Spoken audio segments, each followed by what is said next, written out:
Ever dream of taking a bite out of the Big Apple? Of being on top of the world in the city that never sleeps?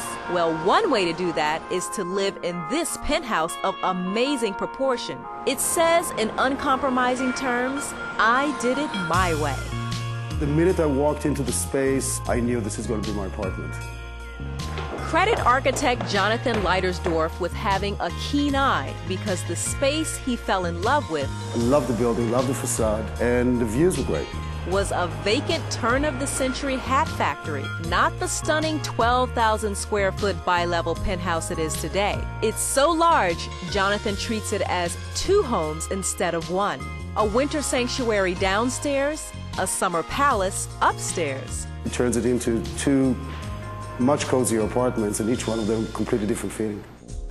On the lower level, the feeling is turn of the century and the style is eclectic. Jonathan attributes this to his love of travel and shopping. Nothing that you see here is from very fancy stores. Everything is usually flea markets in France, in Holland, in Italy. He found these Paris club chairs, where else? Paris, and never once considered reupholstering them. This is the whole fun, is the little tears and marks and stains. For me, this what makes a space, you know, when it's lived in. Lived in and luxurious, Jonathan has the knack for age-old antiques. This altar balustrade is from a church in Europe, and the centerpiece of the living room is a 16th century fireplace. Incredibly, it was just a pile of stones when Jonathan stumbled upon it in Holland.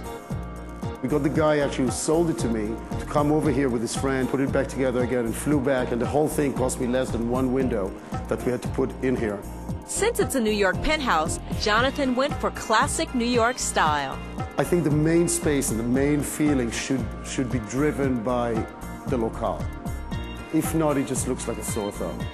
The authentic tin ceiling was purchased from a company that's been installing the ceilings in New York for more than 100 years.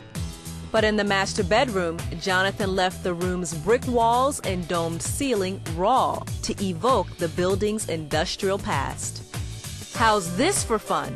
Decades-old department store display cabinets that make closets seem downright unfashionable. Basically, his job is to go all around the country in England and to pick up all those display cabinets from old department stores that they demolished. The prices were not even a tenth of what it cost to actually make them new today.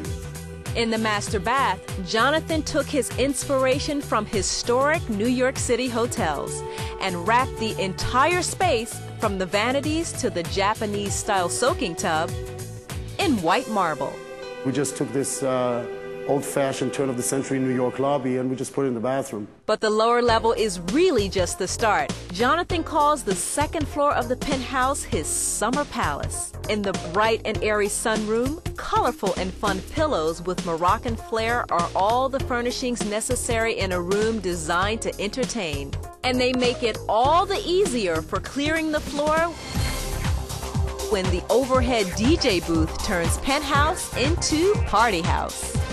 But what really makes Jonathan's summer palace reign supreme can be found right outside these doors. First, there's the rooftop garden with live trees. The cranes that hoisted them from here to here shut down Broadway. 3 times I had a traffic jam from 14th Street all the way down to 4th Street, which was my traffic jam. And the ultimate city luxury is just outside these doors. What we have here is what I think is the pièce de résistance of the apartment, which is the pool, which is a very unique feature in New York City. It's a lot of fun to wake up in the morning and just jump in the pool and look at New York.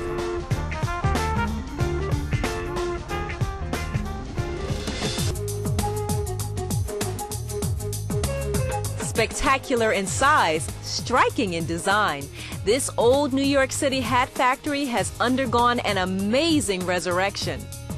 And this one-in-a-million space has put the shine back on the Big Apple.